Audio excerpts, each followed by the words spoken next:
estudantes! Tudo bem com vocês? Espero que todos estejam muito bem. Eu sou a professora Nayara e estamos iniciando mais uma aula da disciplina de Geografia voltada para o 7º ano do Ensino Fundamental, séries finais. E hoje nós vamos falar sobre representações cartográficas. Aliás, vocês sabem o que são representações cartográficas? Nós vamos falar sobre isso logo mais. Mas antes eu preciso passar algumas informações. Enquanto eu passo essas informações, você vai ouvindo e marcando a sua presença, que tal? Para isso, é só você apontar a câmera do seu celular para o QR Code que aparece na tela e preencher o nosso formulário. É rapidinho. É muito importante sabermos que você esteve nos acompanhando por aqui. Aos professores e professoras, estudantes e demais participantes que nos acompanham nesse encontro, nessa aula, voltada para o 7º ano, desenvolveremos a seguinte habilidade: interpretar e elaborar mapas temáticos históricos, inclusive utilizando tecnologias digitais com informações demográficas e econômicas do Brasil, cartogramas, identificando padrões espaciais, regionalizações e analogias espaciais, com o objetivo de compreender o que são representações cartográficas e, em especial, os diferentes tipos de mapas. Informações passadas, podemos então retomar a nossa conversa de antes? Eu perguntei se vocês sabem o que são representações cartográficas. E aí, sabem? Então, representações cartográficas são métodos e técnicas utilizados para representar e comunicar informações geográficas. Por exemplo, formas de representar um lugar, como uma sala de aula, um parque, um caminho, um trajeto, um país e etc. Mas a gente vai entender melhor falando mais sobre alguns tipos diferentes de representações cartográficas, ok? A primeira forma de representação cartográfica que vamos ver é uma que costuma ser encontrada em várias escolas, o globo terrestre. O globo terrestre tem essa forma esférica, ou seja, o formato de esfera, pois ele representa o planeta Terra. Lógico que o globo é uma representação bem reduzida, afinal o planeta é enorme, certo? Bom, as partes azuis representam as áreas cobertas por água, como os oceanos e mares, por exemplo. Aqui, onde nós podemos ver, temos os oceanos, Pacífico, Atlântico, enfim. Já essas outras partes que estou apontando aqui, são as partes que representam os continentes, as partes de terra. E aí, por exemplo, nós temos América, dentre outros. Viu como precisamos, então, entender todo o globo girando para vermos por completo? Isso acontece porque ele tem esse aspecto tridimensional, com lados. Ele não é retinho, todo plano, não. Tridimensional, porque tem 3 dimensões, entendeu? Bom, vamos ver mais uma forma de representação cartográfica? Essa aqui que temos na tela, você já viu em algum lugar? Já teve algum contato aí pela sua escola? Essa é a planta e ela representa espaços mais limitados, com áreas menores a serem representadas. Em algumas disciplinas, nós trabalhamos esses conceitos e às vezes até tentamos fazer parecido. A questão é que a planta tem suas medidas calculadas com base no lugar real. Por isso fica difícil nós, leigos, que não temos esse conhecimento específico, fazermos de fato uma planta. Aqui na tela, nós temos o exemplo de uma casa e a sua divisão em cômodos. As plantas, como essa que eu estou mostrando, são muito usadas por engenheiros ou até arquitetos, por exemplo, para planejarem construções ou decorações, dentre as suas outras funções, é claro. Dá para fazer planta de parte de um bairro, como, por exemplo, a planta de um loteamento, de uma praça e etc. Essa planta que estamos vendo é um tipo de representação cartográfica bidimensional, pois ela não apresenta vários lados para virarmos e vermos. Ela é plana, ou seja, ela é reta. Conseguimos observá-la por inteiro de uma vez só. Pensando agora em mais uma forma de representação cartográfica, temos o croquis. O croquis é uma forma de esboço, uma representação de uma área determinada. Essa representação, o croquis, se dá de uma forma mais espontânea.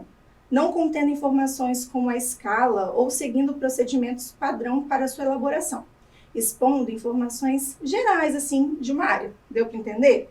Bom, nós temos na tela um exemplo de croquis. Um esboço mesmo, sem maiores informações, mas que apresenta e demonstra algum lugar mais específico. Podemos ver nomes de ruas, a localização de uma casa, mas bem mais geral, né? Aqui nós temos, então, uma espécie de mapa, mas sem tantas informações adicionais. O croquis, como nós vemos aqui, também é uma representação cartográfica bidimensional, assim como vimos o exemplo da planta anteriormente. Há também outra forma de representação cartográfica que costumamos ter algum contato nas escolas, as maquetes. Alguém aí já fez aquela famosa maquete da sala de aula? Ou mesmo maquete da escola, do bairro, da sua casa? Essa é uma atividade bem bacana de se fazer. Eu, particularmente, sempre gostei. Existem aquelas maquetes profissionais que vemos nos shoppings, mostrando como vai ficar alguma construção ou algum empreendimento. Às vezes, nós vemos maquetes de prédios ou mesmo de condomínios que são vendidos em locais onde transitam, onde andam várias pessoas. Existem também maquetes caseiras, como essas que a gente produz nas escolas ou em casa. E qual será a diferença entre elas? Vocês sabem?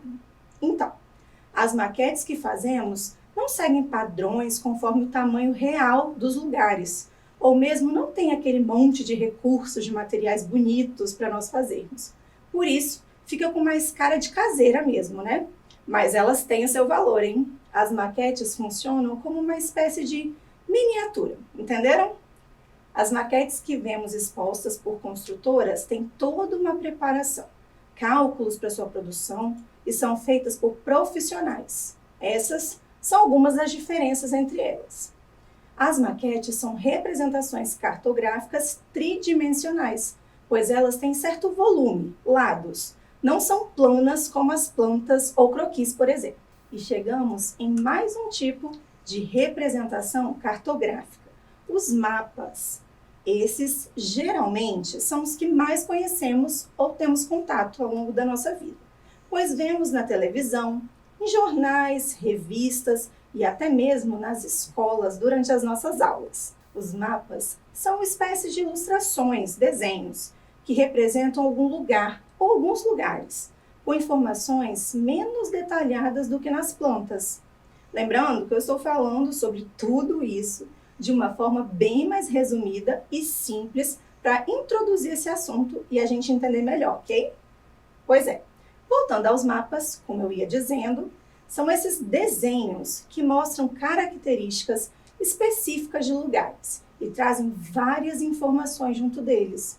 Existem vários tipos de mapas diferentes. Vocês sabiam? Vamos ver juntos alguns deles? Mapas físicos são aqueles que representam elementos físicos e naturais de um determinado território, que independem das ações dos seres humanos. Eles podem representar as formas de relevo, os rios, lagos ou até mesmo os agentes do clima que atuam em determinadas regiões. Esse aqui, por exemplo, apresenta os rios do Brasil. Nessas linhas azuis, que correm, como vocês podem ver, em todo o mapa nós temos linhas azuis, que representam esses rios. Além desses lugares demarcados em cores diferentes, que sinalizam aspectos em relação à altitude, ou seja, em relação ao relevo, como nos mostra aqui a legenda. Há também os mapas políticos, que são os que trazem maior foco nos limites e nas fronteiras entre os lugares, que são definidos através de convenções sociais ou mesmo políticas, como o nome já diz. Em geral, as questões naturais não possuem representação ou são secundárias. O foco mesmo é nos territórios. Esse aqui apresenta a divisão dos países em cada continente. Cada uma dessas cores representa a divisão de um país. Há ainda os mapas demográficos. Esses mapas representam as populações que ocupam determinados territórios. Nesse tipo de mapas, há variações de cores que simbolizam as formas como os habitantes estão distribuídos entre os lugares apresentados, entendeu? Esse aqui apresenta em cada cor uma quantidade de habitantes conforme sinalizado ali na legenda. Cada cor representa uma quantidade de habitantes diferentes em cada lugar. Os mapas econômicos estão ligados, como o nome já diz, a questões econômicas, financeiras. Pode ser apontado como acontece a produção em alguns territórios, pode ser sobre a ocupação dos trabalhadores daquela área, pode ser sobre fluxo de produtos e serviços, dentre outras possibilidades. Esse aqui do exemplo mostra a distribuição da indústria nos estados no ano de 2016, aqui no Brasil. Temos também os mapas de vegetação, que são os que demonstram a cobertura vegetal, os tipos de vegetação existentes em determinadas localidades, ou mesmo as suas diferenças. Algumas vezes, esses mapas são chamados também de biogeográficos. Aqui, podemos ver um mapa cheio de cores, e cada uma dessas cores representa um tipo de vegetação diferente, que pode ser encontrado, nesse caso, no Brasil. Bom, esses são apenas alguns exemplos, pois existem outros tipos de mapas também. Você pode pesquisar mais sobre isso depois que acabar a nossa aula e conhecer outros tipos de mapa. O que você acha? Mas então, continuando o nosso conteúdo aqui, os mapas trazem outras informações importantes neles também. Vamos ver? Então hoje nós vamos falar sobre os elementos de um mapa. Então todo mapa ele tem que ter o título aqui, planisfério físico.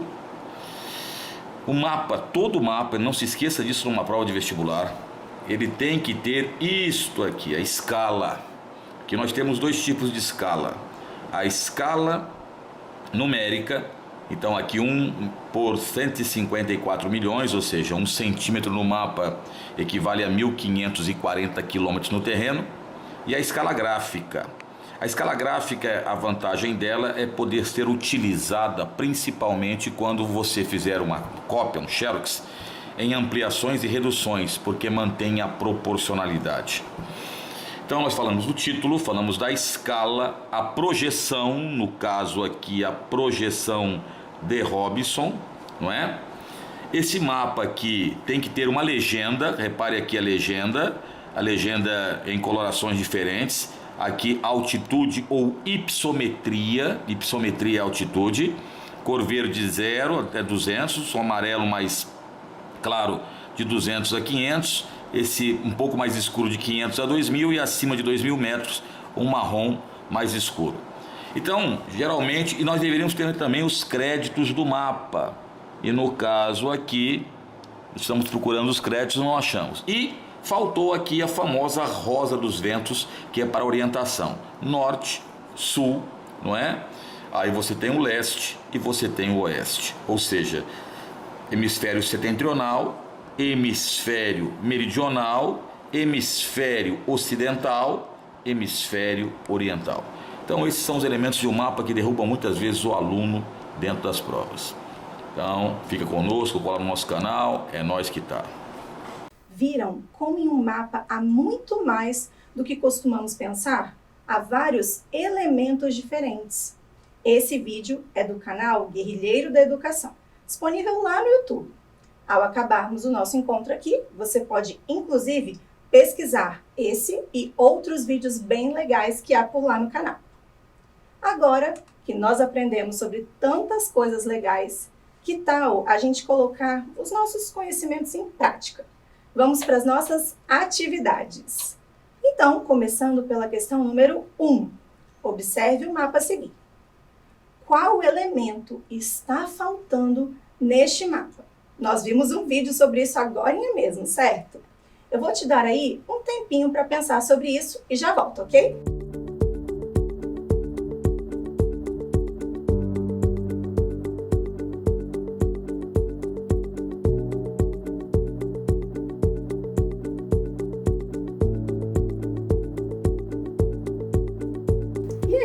Conseguiu analisar o que está faltando no nosso mapa? Acertou quem disse ser o título, muito bem. Afinal, o correto é todo mapa ter um título para explicar do que se tratam as informações ali registradas, certo? Bom, mas antes de nós colocarmos o nosso título ali, que tal tentarmos descobrir que tipo de mapa é esse? Eu vou dar mais um tempinho para você analisar aí com calma.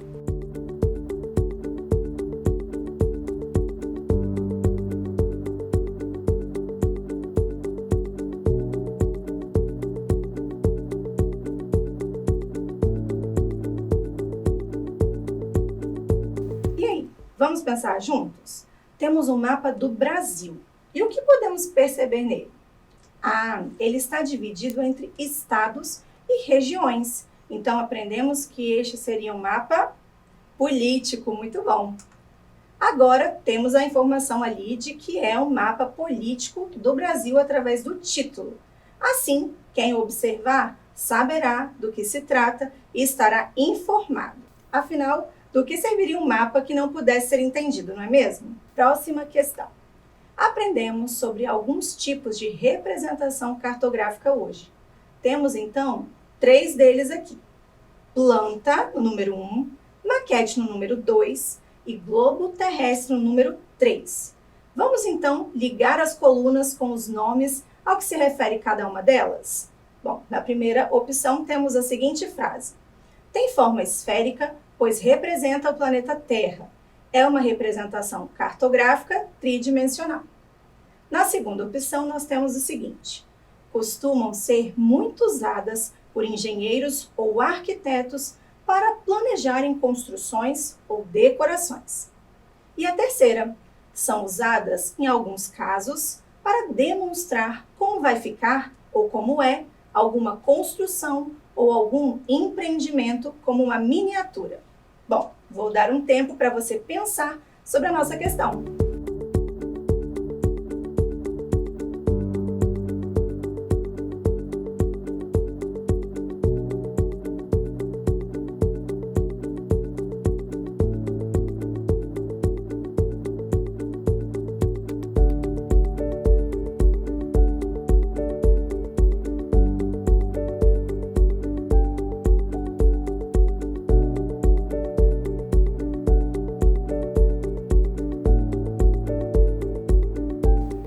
E aí, vamos responder juntos agora?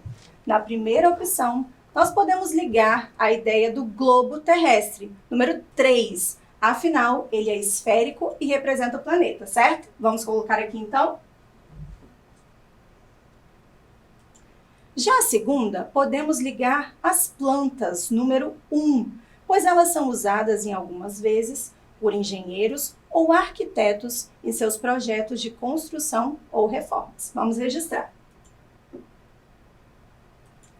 E por fim, podemos ligar a última opção ao número 2, maquete, porque são espécies de miniaturas que representam como algo é ou vai ficar. Então, vamos colocar o número 2. Excelente, turma! Estamos chegando ao final da nossa aula. Hoje aprendemos sobre o que é representação cartográfica. Podemos aprender mais sobre representação cartográfica, além de conhecermos alguns tipos específicos de mapas e também os seus elementos. Agora eu vou deixar um desafio para você. Faça um croquis de um mapa, ou seja, faça do seu jeito o mapa de sua casa até a sua escola. Você pode enviar para a gente ver aqui no Dever em Casa na TV ou mesmo levar para os seus professores na escola, certo? Não se esqueça de marcar sua presença apontando a câmera do celular para o QR Code que aparece na tela, ok? Eu vou ficando por aqui. Espero que tenham aprendido tanto quanto eu. E não se esqueçam, mesmo distantes, estamos juntos. Tchau, tchau!